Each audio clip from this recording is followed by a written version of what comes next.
Baik. Alhamdulillahirabbil alamin wassalatu wassalamu ala sayyidil mursalin sayyidina Muhammadin sallallahu alaihi wasallam wa ala alihi wa sahbihi wa man tabi'ahum bi ihsanin ila yaumiddin. Rabbi shrah li sadri wa yassir li amri wahlul 'uqdatam min lisani yafqahu qawli. Amma ba'd. Alhamdulillah, ibu-ibu yang sholihah semuanya. Kita berjumpa lagi pada pertemuan keberapa ini? Ketiga ya hari ini ya. Alhamdulillah, semoga Allah senantiasa memberikan keberkahan dan juga memberikan kemudahan di setiap urusan kita, dan juga Allah mendatangkan rahmat pada majelis ini ya, sehingga kita semua bisa beristiqomah untuk terus bermajelis ilmu. Alhamdulillah, hari ini kita melanjutkan pembahasan tentang toharoh. Toharoh ini banyak sekali pembahasannya dan sebetulnya mungkin sering kita ulang-ulang ya pembahasan tentang toharoh ini.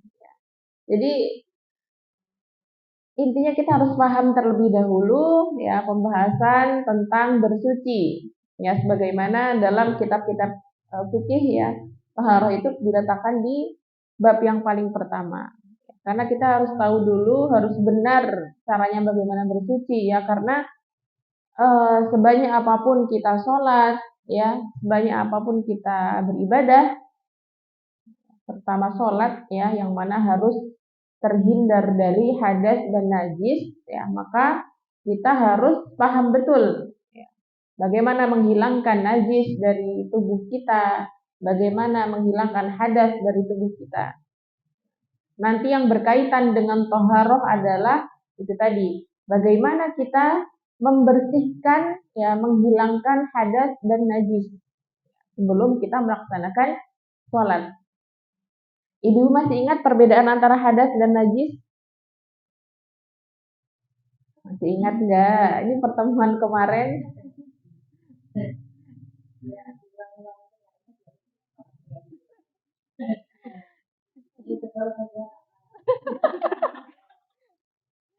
Ya.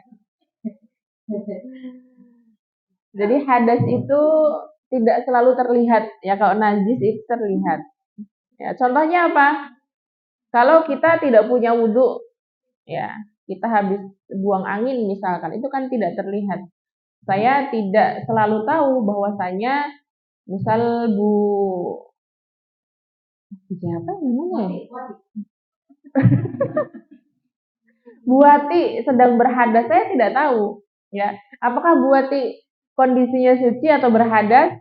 Ya, tidak tahu saya. Yang tahu hanya Bu Wati. Ya, maka cara bersuci ya, untuk menghilangkan hadas dan najis nanti ada beberapa alat yang akan digunakan untuk menghilangkan hadas dan najis. Ya, ada apa? Ada apa saja? Yang pertama yaitu air, kemudian yang kedua debu, yang ketiga batu, yang keempat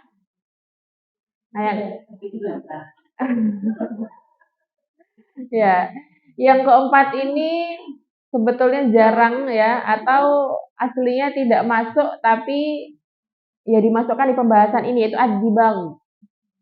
Mama anak dibang ini samak ya, menyamak kulit binatang. Ya, jadi kan kalau kulit binatang itu kan bagaimana supaya bisa digunakan ya, maka harus melalui proses ya. Kan dulu Rasulullah Shallallahu Alaihi Wasallam sering ya, atau banyak beliau mempunyai wadah-wadah air atau susu ya, yang untuk dibawa untuk safar ya. Dulu kan belum ada tumbler kayak kita ya. Sekarang tumbler mah lucu-lucu ya. Kita udah punya 10 di rumah aja, ada yang baru masih pengen beli lagi. Enggak, alhamdulillah.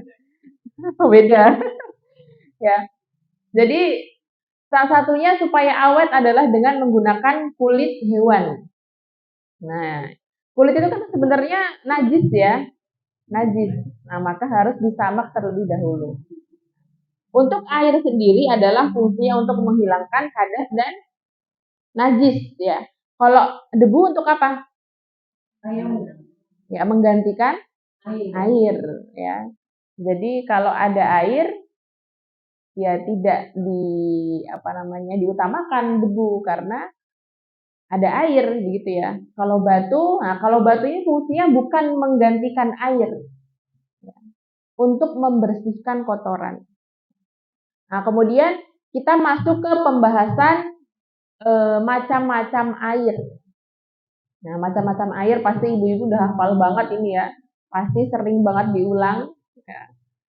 Macam-macam air untuk menghilangkan hadas dan najis dalam ilmu fikih ada 4 macam. Yang pertama adalah air suci yang mensucikan ya atau air mutlak. Nah, air di sini adalah segala macam jenis air yang turun dari langit maupun yang keluar dari tanah, yang memancar dari tanah. Meskipun warnanya belum tentu bening ya. Misal air yang keluar dari tanah butek. Kalau di sini airnya bening atau butek, Ibu? Bening ya. Kadang kan ada kalanya butek ya. Atau di daerah adik saya itu Riau, di sana itu airnya merah. Ya, jadi gambut ya. Ada orang sana, jadi orang sana. Ya, jadi memang airnya tidak bening gitu ya. Nah, apakah itu boleh untuk bersuci? Boleh nggak ibu-ibu? Boleh saja ya, asal dia belum bercampur dengan sesuatu yang lain. Sama juga kayak air hujan ya, kita nadain hujan dari langit ya, kok nggak putih banget ya, nggak jernih. Apakah itu boleh digunakan untuk bersuci? Boleh saja ya, karena belum tercampur dengan sesuatu yang lain.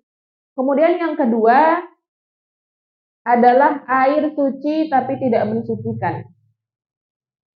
Nah, nanti ini akan dibagi lagi ya, air suci dan tidak mensucikan, syaratnya juga bermacam-macam ya. Contohnya apa? Misal kita punya air dicampurin apa? Teh atau kopi. Ya. Itu kan suci. Ya, teh aslinya suci tidak? Teh aslinya suci. Tapi ketika sudah dicampurkan ke dalam air, maka tidak bisa mensucikan. Ya. Begitu pula misal susu ya. Susu dia sifatnya suci, air suci. Ketika sudah bercampur antara keduanya, maka tidak bisa digunakan untuk bersuci. Yang ketiga adalah air najis yang tidak bisa digunakan untuk bersuci. Yang keempat adalah air suci yang mana makruh untuk bersuci. Ya. Ini jarang ada di Indonesia ya, namanya air musyammas. Ya. Air musyammas itu air yang panas, ya, sudah terpapar dengan matahari ya. Nanti kita akan bahas di syarat-syarat air musyammas. Nah, kita kembali ke syarat air mutlak. Air yang suci dan dia mensucikan. Syarat yang pertama adalah air ini belum digunakan untuk bersuci. Ya, masih murni. Ya, kita nampung air dari langit ya ataupun dari sumur. Ya. Nah, itu masih murni selama belum digunakan untuk bersuci, maka dia belum berubah ya, belum berubah maknanya ya, belum berubah zatnya, maka ini memenuhi kriteria air mutlak. Yang kedua yaitu belum bercampur dengan benda yang lain. Seperti tadi, misal teh atau kopi ya. Dan jumlahnya tidak lebih dari 2 kullah. Kalau sekarang itu sudah jarang ya ibu-ibu, karena sekarang sudah konsep rumah itu minimalis rata-rata ya. Jadi jarang orang-orang punya kolah kalau kita mah bilangnya. Ya, 2 kullah itu ukurannya sekitar kurang lebih 216 liter ya.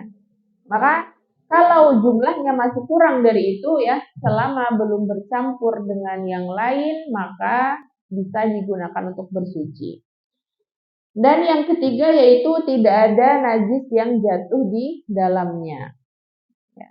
Kita mau wudhu nih contohnya, ya, mau ambil air wudhu, udah dikumpulin ya satu bak kecil mau wudhu, anaknya nangis atau ada tamu tukang paket, kita keluar dulu ya, pas masuk tiba-tiba udah ada tikus ya, udah ada tikus masuk mati, atau ada anak ayam mati gitu ya. Ada sekarang udah jarang ya sepertinya kamar mandi yang di luar ya, rata-rata di dalam atau di dalam kamar ya, jadi paling yang jatuh ya cicak. Kira-kira kalau yang jatuh cicak mati jadi apa ini Bu hukumnya? Bisa nggak buat bersuci? Najis atau tidak? Najis ya. Misal kejatuhan kecoa, kecoanya langsung mati, najis ya. Jadi syarat dari air mutlak tadi yang pertama adalah belum bercampur dengan sesuatu yang lain. Yang kedua apa tadi? Belum digunakan untuk bersuci. Terus yang terakhir belum bercampur dengan sesuatu yang najis. Nah, itu syarat-syarat dari air mutlak. Yang kedua yaitu syarat dari air yang suci dan dia tidak mensucikan. Nah, ini nanti dibagi menjadi dua. Yang pertama adalah air ini air biasa yang tercampur dengan sesuatu yang lain ya, tapi yang suci. Yang kedua adalah air musta'mal. Ya.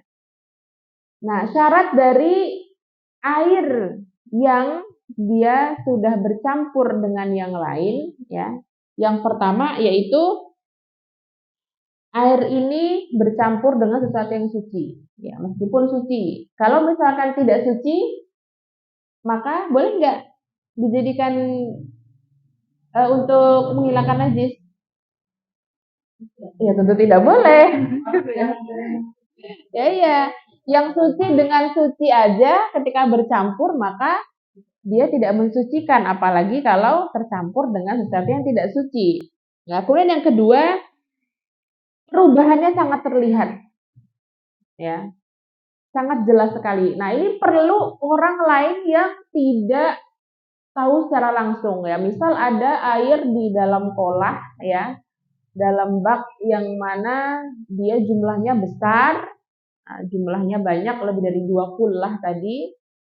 Kemudian ada orang nyampurin kopi, 1 sendok doang.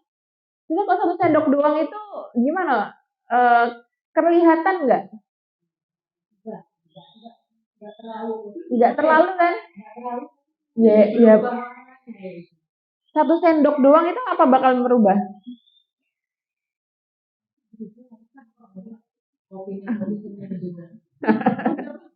Ya, ya apa ya, bubuk coklatos atau bubuk coklat begitu ya. Nah, selama tidak terlihat jelas ya, atau misal kita harus manggil orang nih, ya. Kalau kita mah tahu ya, kita tahu di situ ada kopi, ada campurannya kopi. Misal saya masukin kopi, kemudian saya manggil Buati, Buati tolong dong lihat ini airnya, kira-kira menurut Buati gimana? Buati nggak tahu tuh kalau tadi dicampurin kopi, atau dikira Buati oh ini emang keruh kali ya, gitu ya. Kira-kira ini air gimana nih? Bisa nggak buat bersuci? Nah, Buati nggak tahu. Pas disulit gitu ya, di apa namanya, dicicipi atau dirasakan, juga nih kayaknya masih biasa aja ya, masih air normal bersih gitu ya. Maka selama belum terlihat jelas oleh orang lain yang dia tidak tahu ya kalau memang itu sudah dicampuri, maka boleh digunakan untuk bersuci ya. Mungkin kita sekarang belum merasakan ya betapa sulitnya air ya. Ngapain yang begini dipikir begitu ya, orang air lancar ya. Barangkali ya nanti di akhir zaman atau kita hidup di mana atau pergi kemana yang air susah gitu ya, maka air seember aja sangat berharga sekali ya. Betul-betul dieman-eman, dijaga betul ya.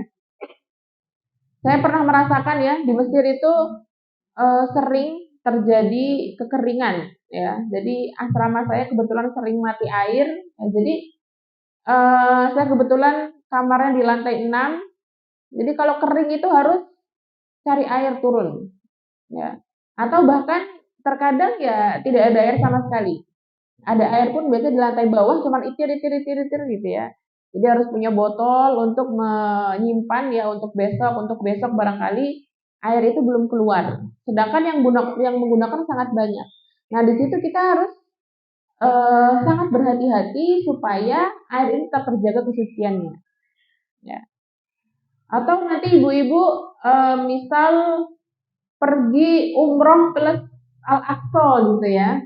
Delalahnya amin ya rabbal alamin. Pas di sana musim panas atau kering begitu ya. Kemudian bingung, aduh gimana ini caranya? Ya.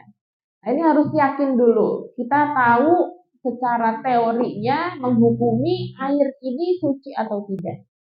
Kemudian yang selanjutnya yaitu benda suci tersebut bukan berasal dari air tersebut.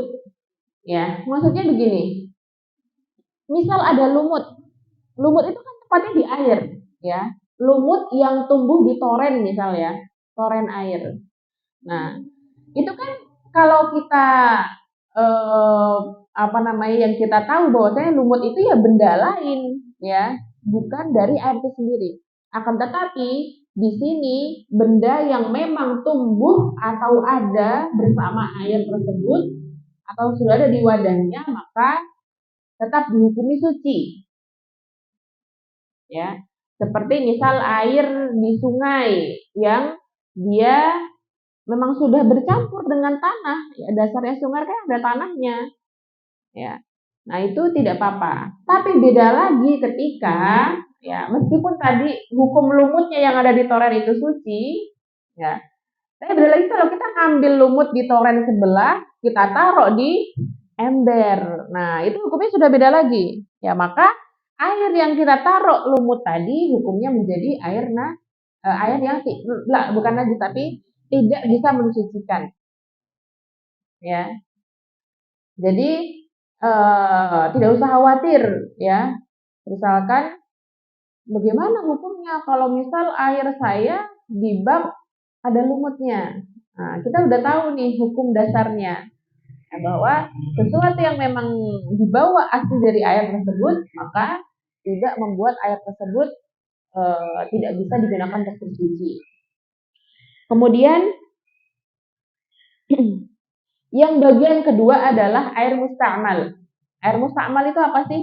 Air yang sudah digunakan. Nah, air musta'mal ini nanti terbagi menjadi dua lagi, yaitu musta'mal untuk mengangkat hadas, ya. Musta'mal untuk mengangkat hadas itu tadi ya.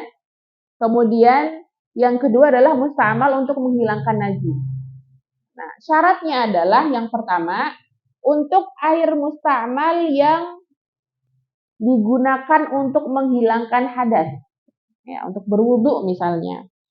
Syaratnya kapan air tersebut bisa disebut air musta'mal dan tidak bisa digunakan gitu. Yang pertama adalah airnya sedikit ya, kurang dari 2 kulah tadi. Ya, ketika sudah digunakan maka tidak bisa. Nah, digunakan ini untuk apa? Nah, untuk membasuh anggota tubuh yang wajib dibasuh. Ya. Jadi misalkan dalam wudhu, wudhu itu yang wajib apa aja kemarin? Yang wajib ada muka, tangan, kaki, kepala, 4. Apa lagi? Udah ya? Yang wajib aja. Nah, dan yang wajib ini pada basuhan pertama.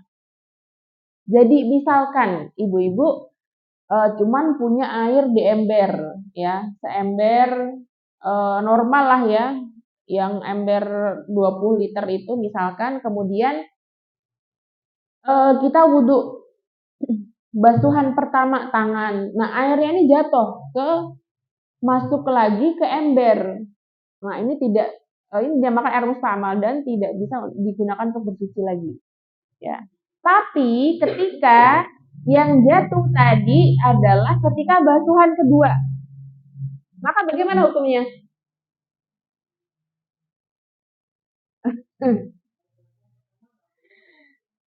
Nah, tadi saya sebutkan anggota yang wajib dan pada basuhan pertama. Karena kan hukum asalnya wudhu itu yang wajib berapa?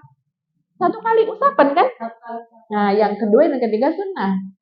Nah, ini harus dipahami betul nih supaya kita yakin bahwasanya air yang akan kita gunakan itu boleh kok suci ya. Misalkan kita dijatuh misal habis bisa kita nggak punya air yang keran langsung dari bawah keran ya, kita wudhunya harus nampung dari ember ya. Maka yang jatuh tadi ketika yang pertama maka dia dihukumi air musta'mal. Tapi ketika yang kembali lagi ke tempatnya sudah basuhan kedua atau ketiga, maka dia masih bisa digunakan karena tidak termasuk ke dalam syarat air musta'mal. Ya, musta'mal itu apa artinya? Ya sudah digunakan ya. Maka di sini kita harus ada keyakinan ya bahwasanya oh air ini masih suci. Kemudian airnya terpisah dari anggota tubuh yang kita basuh tadi. Ya, misal kita makainya tangan dicelup ya, nah, kita masukin tangan ini karena ada nih aliran orang-orang yang ada air, udah dicelup, baru dicelup tangan doang, nggak bisa nih buat wudhu lagi. Ada aliran yang begitu, ya. Dia menganggap bahwasanya air ini sudah musta'mal, tidak bisa digunakan kembali. Ya, padahal tadi ya syaratnya sudah digunakan untuk basuhan pertama yang wajib, kemudian yang kedua dia sudah terpisah dari anggota tubuh yang dibasuh tadi. Ya. Misal baru masukin kaki atau tangan, ya kita mau mandi ini di bak, tapi rata-rata memang bak meskipun kita punya bak di rumah ya, kemungkinan memang tidak sampai 2 kulah. Ya. 2 kulah itu kan besar ya ibu-ibu. Ya kan kalau kamar mandi orang sekarang kan tidak terlalu besar. Oh masih besar. Ya, alhamdulillah ya. Jadi tampungannya banyak. Kamar itu malah kecil, kecil-kecil. Kalau yang besar itu biasanya kamar mandi, ya mungkin memang rumahnya besar ya, atau rumah-rumah zaman dahulu gitu ya. Nanti ngurasnya juga agak repot ya karena besar. Iya harus masuk ya, harus masuk. Saya juga ngalami itu zaman dulu ya. Nah, jadi misal kita ngobok-ngobok ya, sebelum mandi, misal pagi-pagi dingin kita mau tahu suhu airnya, dimasukin dulu tangannya. Maka selama belum terpisah dengan anggota basuhan tadi, dia belum bisa dikatakan air musta'mal. Kemudian air musta'mal yang kedua ya, yaitu musta'mal yang mana dia digunakan untuk membersihkan najis. Ya, najis ini kan kelihatan ya. Yang pertama syaratnya adalah airnya sedikit. Ya, jadi kalau air itu sedikit setelah digunakan dia akan jatuhnya air musta'mal ya karena sedikit. Yang kedua adalah air itu didatangkan bukan mendatangkan. Didatangkan tuh gimana? Kita mau nyuci baju ya, nyuci baju kemudian kan biasanya diguyur air dulu ya. Nah, ini penting banget ibu-ibu mengetahui cara mencuci baju yang benar. Ya, apalagi sekarang zamannya mesin cuci. Ya, mesin cuci itu kan kita masukin, pencet, putar, tinggal. Nah, itu gimana tuh hukumnya? Ya, ya hilangkan dulu najisnya. Hilangkan dulu sesuatu yang membuat kita merasa syubhat ya. Ini tadi eh, baju udah bersih atau belum atau kecampur dengan yang lain. Nah, maka ketika ya kita mendatangkan air ya, baju sudah diletakkan di ember, kita kerucuk ya, bukan air yang ada di ember, tapi kita kerucuk, kemudian sudah terendam semuanya, dan ya, ini masuk ke syarat ketiga, dan air ini belum terpisah dari baju ya, benda yang tadi kita gunakan. Ya. Misal kita ngerendam baju, ya, kita kucurin air, masih di ember. Boleh nggak ini airnya kita gunakan untuk wudhu? Ngerendam baju sebelum mau dicuci, nah, kita kucurin air, kan ada airnya tuh menggenang di ember. Boleh nggak itu airnya kita gunakan untuk berwudhu?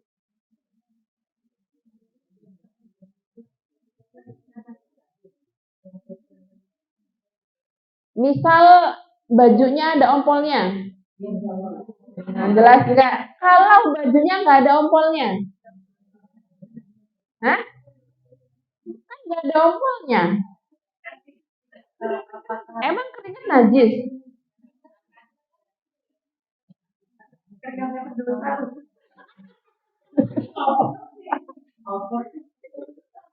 Nah, kita harus paham nih. Tadi saya katakan belum terpisah, ya. Jadi selama ini hukum mustamal yang kedua ya, selama belum terpisah barangnya dengan airnya, maka masih bisa digunakan untuk bersuci. Ya. Kalau bajunya ini saya tadi ingat ya, bukan baju ompol. Ya, baju keringat misalkan keringat atau sekedar kena debu ya kotor, maka masih boleh digunakan. Dalam kondisi yang betul-betul kekeringan, nggak ada air tapi harus nyuci, nah itu tinggal air rendeman itu, boleh nggak? Mending wudhu pakai itu atau tayamum? Tidak ada air. Sedangkan tayamum kan untuk menggantikan air. Loh. Nah, makanya di sini kita harus yakin dulu. Jadi begini, Islam selalu mengajari dari ada kaidah dalam usul fikih, yakni al yakinu la yazal atau la yazulu bisyak.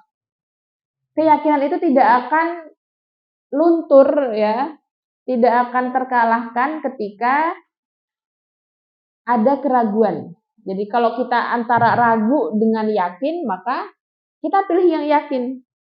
Maka kembali lagi ke tadi air, kondisinya berat ya, kering, cuman ada air seember tapi harus nyuci karena besok nggak ada lagi baju.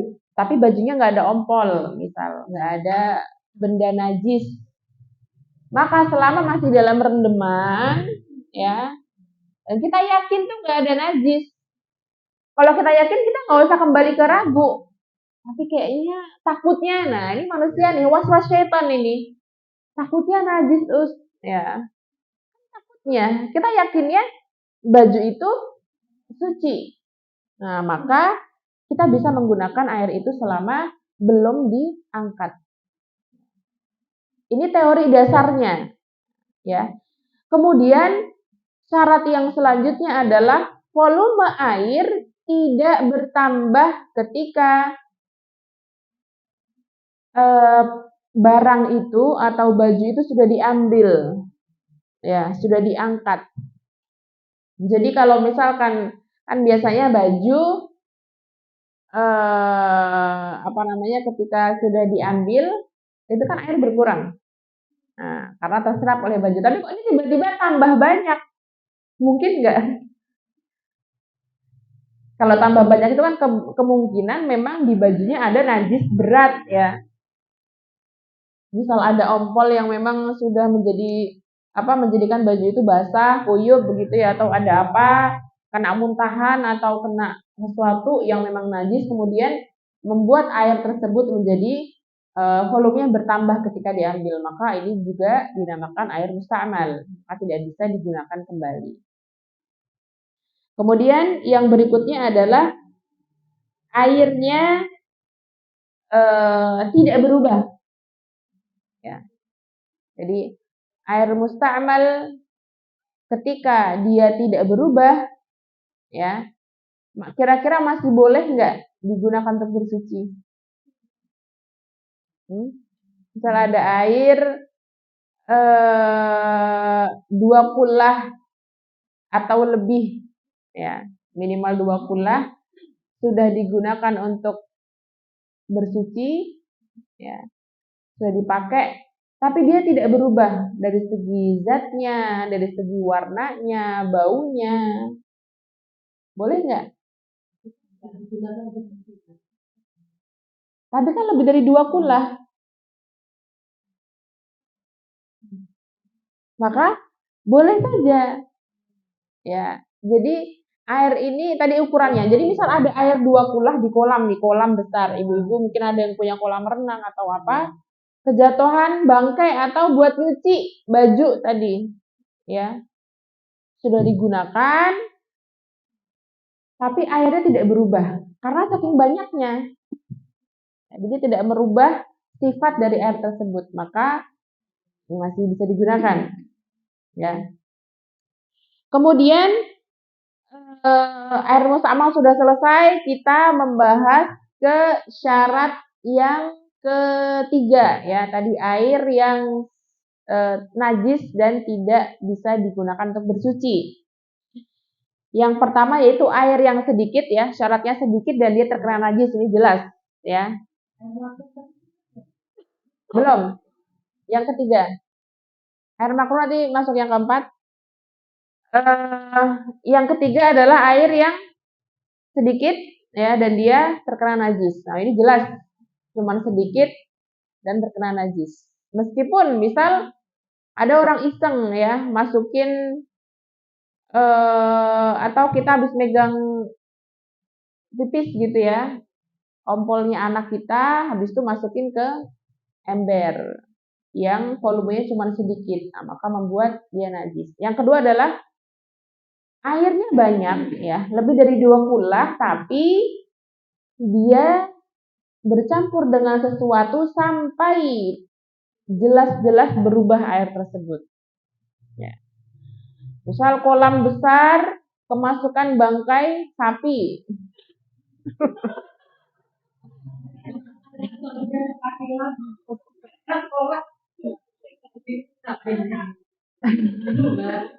Nah kan saya nyontohin yang besar. Nah kalau cuman kolam besar, saya nyontohin ini kemasukan kecoa, ya nggak ngaruh dong. Kemasukan tikus nggak ngaruh. Itu kemasukannya sapi. Oh, misal sapinya belum sampai mati, masih kejet-kejet, nah, langsung ditolongin. Itu air masih bisa digunakan nggak?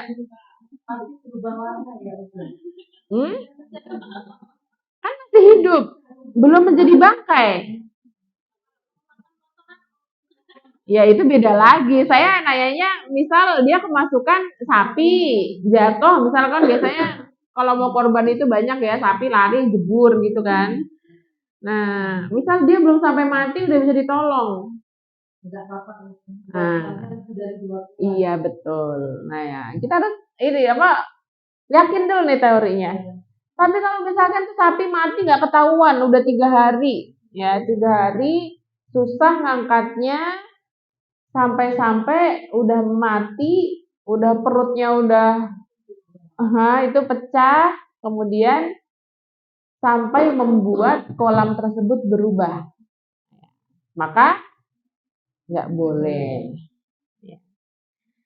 Kemudian syarat yang keempat untuk air yang makruh, ya, ini air musyammas. Nah, air musyammas ini syaratnya diantaranya adalah dia ditempatkan dalam wadah yang terbuat dari barang tambang. Barang tambang itu misalkan apa? Yang dia menghantarkan panas. Ember seng. Ya. Karena apa? Mudaratnya banyak, ya. Selain memang pasti tidak sehat, ya, akan membakar kulit kan? Iya, masa kita mau wudhu dengan air yang panas, gitu kan? Nah, kemudian air tersebut di tempat yang beriklim panas. Nah, panas di sini kalau di Indonesia belum seberapa, ya. Misal di Arab bagian mana, ya, ketika panas dan pada musim panas, ya. Kalau misalkan air itu dalam diletakkan di barang tambang, misal di besi atau apa tuh? Biasanya yang menghantarkan panas itu apa sih? Nah, nanti dulu. Di negara yang panas, di musim panas. Misal pas dia naruhnya di wadah stainless.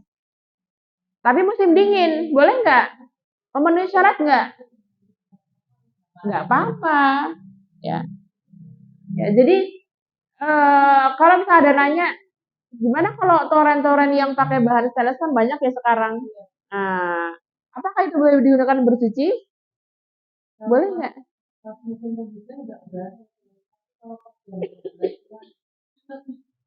Ya, kalau anget itu mah nggak stainless pun saya kira anget. Ya, di rumah saya juga seperti itu. Nah, pada air musyamas itu air yang suhunya panas, ya. Jadi selama kita masih bisa, ya meskipun tadi dari stainless itu belum memenuhi syarat air musyamas, ya. Atau kalau memang kan orang beda-beda respon kulitnya.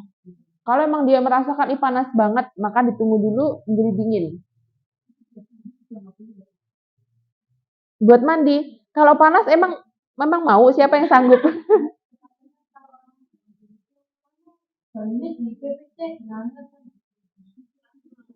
Anget.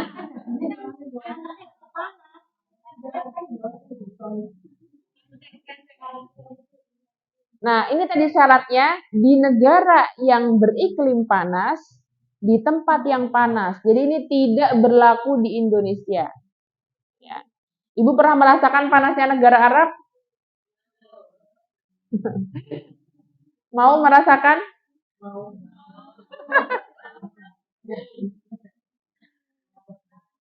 Dulu saya kalau musim panas, Ibu, jadi sebelum tidur tuh saya guyur lantai itu pakai air. Guyur, bukan dipel, guyur sampai ya lumayan genang gitu.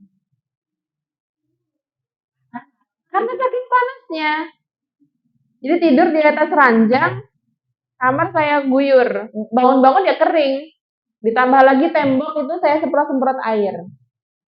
Ya, biar anget. Biar anget ya, biar anget. Karena kan panas.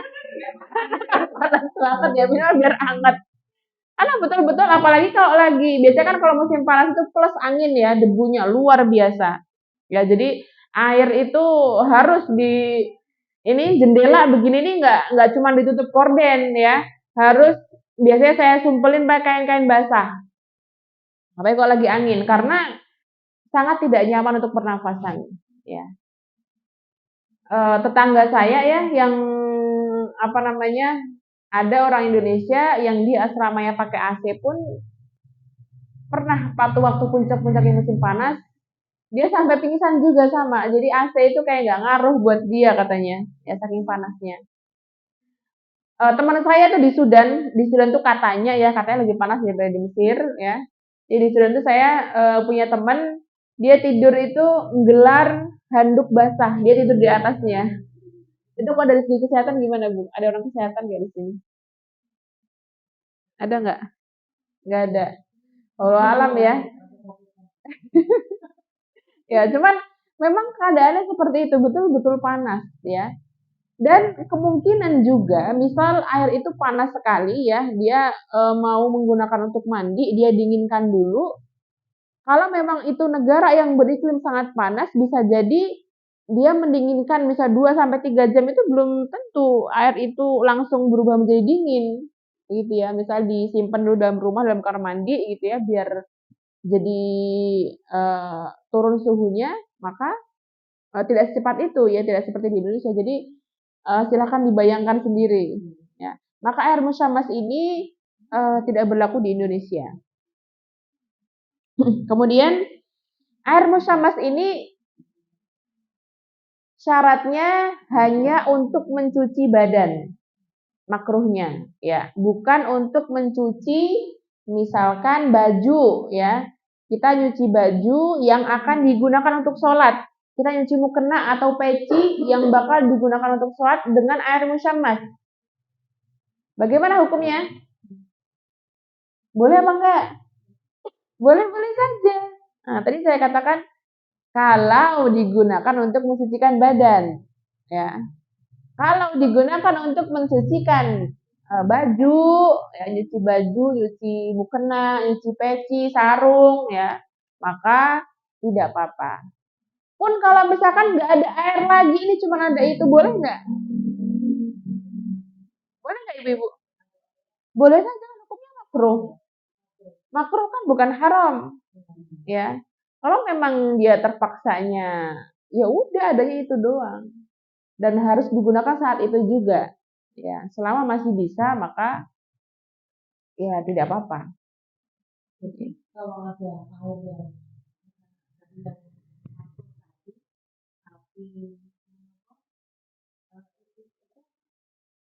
tapi susu bukan cukup lagi dari itu bisa digunakan atau memiliki Ketika masih ada air, ya kan dia masih bisa didinginkan dulu.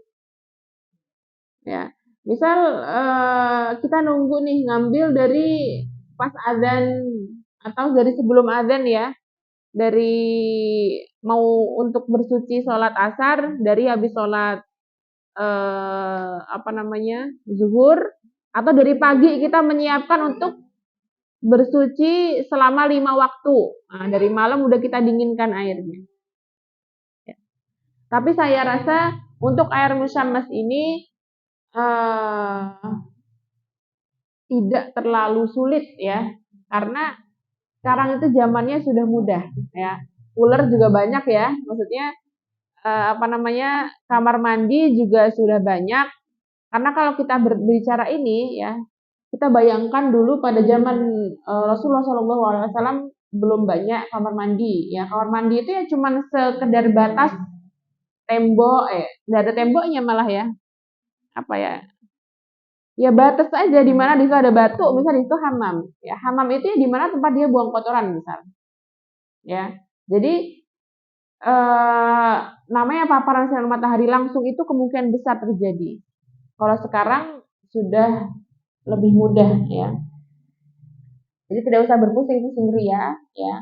Tidak usah bingung lagi kalau gimana caranya ada air toren yang dia sudah terkena panas, boleh nggak buat wudhu. Kemudian ada lagi air yang sudah kejemur, ya. Tadi lupa waktu ngejemur, lupa masukin, nah, boleh nggak buat wudhu, ya.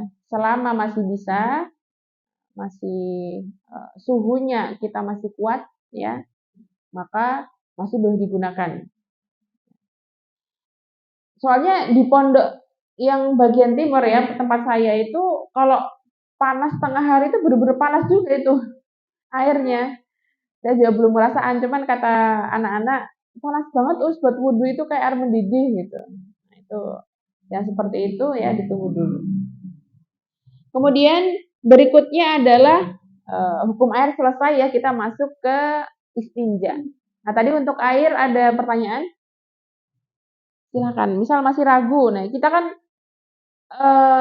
apa namanya membahas tentang ini, kita harus punya keyakinan nih. Kita harus paham betul. Ini air yang boleh digunakan, air yang nggak boleh digunakan, dan kita harus mengutamakan keyakinan, ya. Karena sebagaimanapun ya, seberapapun air itu banyak ya, tetapi kita harus apa namanya menghemat, ya. Kata Rasulullah apa? Sederhanalah menggunakan air meskipun kamu di tengah lautan. Jadi orang sekarang kan kalau wudhu ya, wudhu itu kan jebar-jebur ya, udah kayak mandi.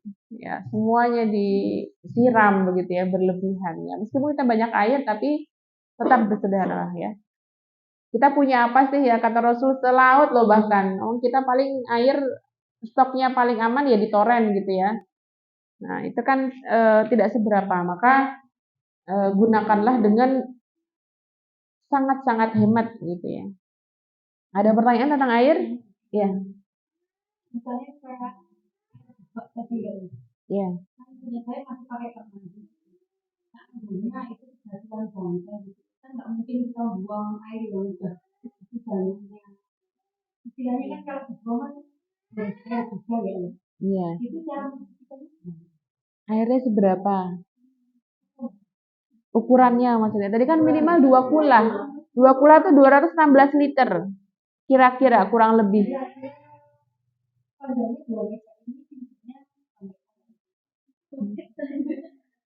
Ya. Ya nanti ibu ukur kira-kira berapa liter ya. Seandainya pun tuh tidak sampai 2 kula, maka ya mau bagaimana harus dibuang. Seandainya bagiannya saya buang, terus saya tutup sampai airnya meluap. Oh ya enggak. Dibuang dulu. Iya. Kalau dikucurin nanti kan ngeluap lama-lama anu gitu kan maksudnya. Nah, itu mah bukan tambah boros. Tapi amannya ibu ukur aja deh dulu. Ini seberapa? Kalau misalnya dia lebih dari kula kan aman. Ibu nggak harus nguras lagi setiap bisa kejatuhan apa gitu kan. Jadi ibu tahu oh ini airnya banyak. Tapi meskipun kulahnya besar, tapi ngisinya setiap kali diisi cuma setengahnya, gitu kan? Gak nyampe 2 kula, sama aja. Kan kita bukan mengukur kolahnya, tapi volume airnya.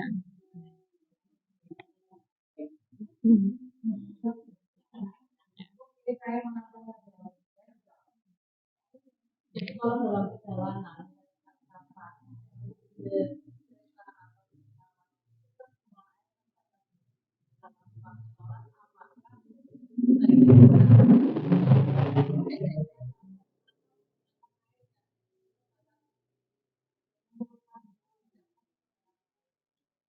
Terbatas tapi ada di kamar mandi. Di kamar mandi atau air minum? Di kamar mandi. Maka gunakan airnya. Ya, kecuali kamar mandinya tidak ada airnya, kemudian ada cuma air sebotol buat minum, kalau nggak minum nanti dehidrasi, maka utamakan minum dulu. Nah, tapi nanti kita bahas di pembahasan istinja ya, istinja. Istinja itu apa? Cebok ya. Nah, itu bagaimana caranya menggunakannya ya. Nah, itu nanti masuk ke pembahasan istinja. Jadi intinya kalau masih ada air dalam perjalanan, selama masih cukup untuk bersuci ya, untuk wudhu ya. Kalau bersuci itu antara air dengan batu, batu itu tidak menggantikan air ya. Kita boleh menggunakan batu atau yang sejenisnya meskipun ada air. Gitu ya. Bisa dipahami? Nah, nanti kita bahas di pembahasan istinja. Ini ada lagi pertanyaan tentang air? Ada? kalau tidak tentang air, flashback lagi yang kemarin. Ya. Ini kebetulan kejadian yang saya alami kemarin. Jadi setelah saya belajar sama Mas dan beberapa jam kemudian, beberapa jam kemudian itu kan keluar keluar dalam air.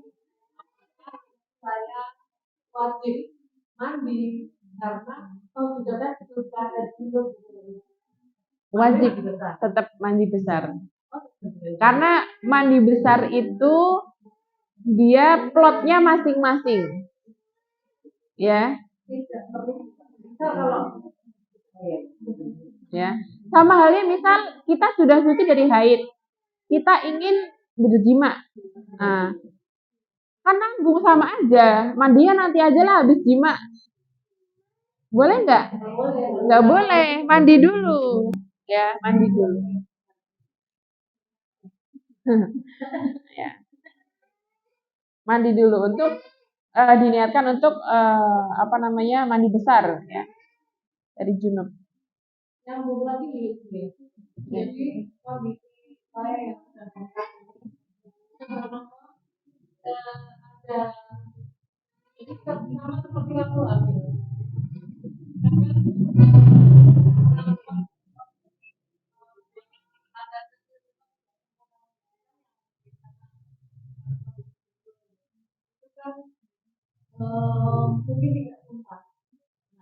boleh kan kami ya kalau kami tidak terlalu ini kalau kekhawatiran lanjutan kondisi kok atau itu kan keluar kita menggunakan kalau saya selama ini menggunakan kembali jadi nanti kalau saya jadi lagi gitu saya memakai lagi gitu bolehkah seperti itu atau memaksakan untuk apa ya yang saya lihat di YouTube itu dia jadi contoh kalau nonton jongkok kemudian fase pembuatan sampai benar-benar tuntas tapi kan ini kan resiko dengkul ya saya sudah Ini ya air sisa dari kencing. Ya. Jadi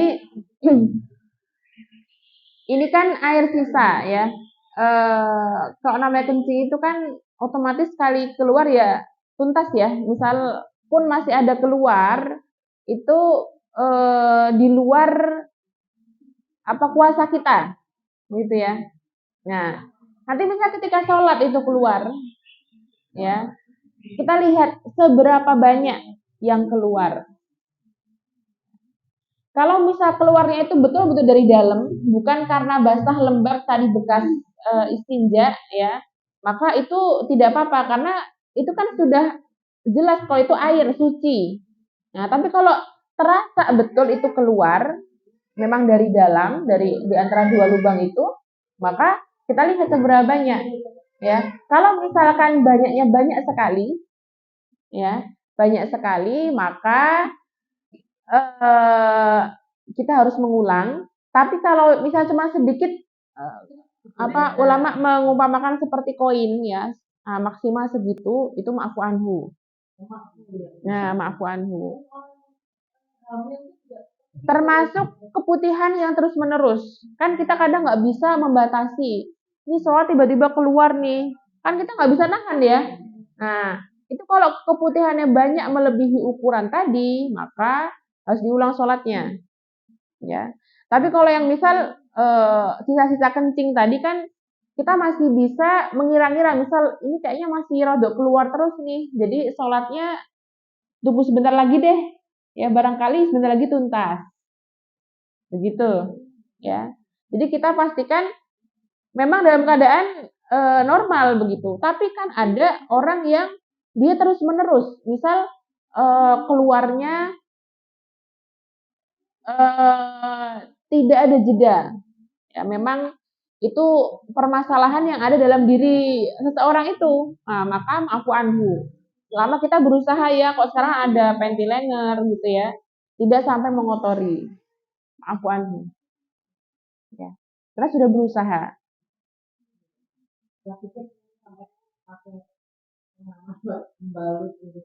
Ya. Tapi selama kita masih bisa merekam ini kayaknya paling seperti ini setengah jam nih kayaknya, gitu setengah jam setelah pipis. Nah, tunggu dulu. Nah, nanti setelah itu biasanya berhenti, nah, baru kita sholat. Kita pastikan betul-betul bersih. Ada lagi?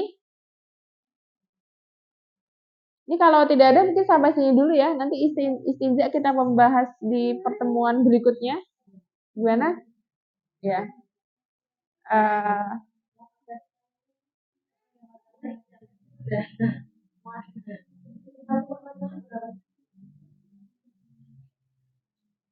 ya, nanya tentang bahasan sebelumnya juga nggak apa-apa.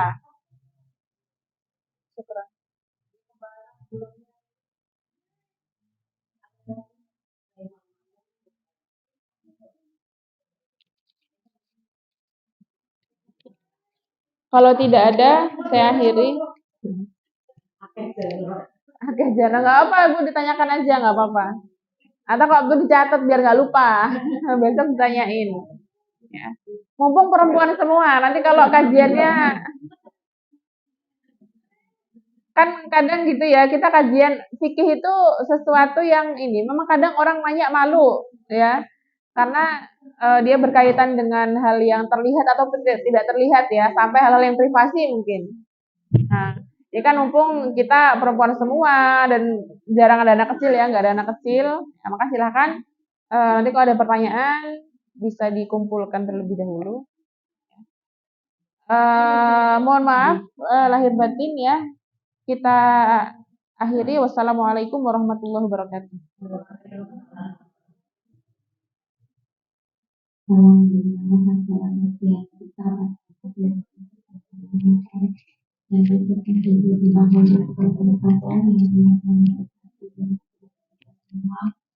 Dan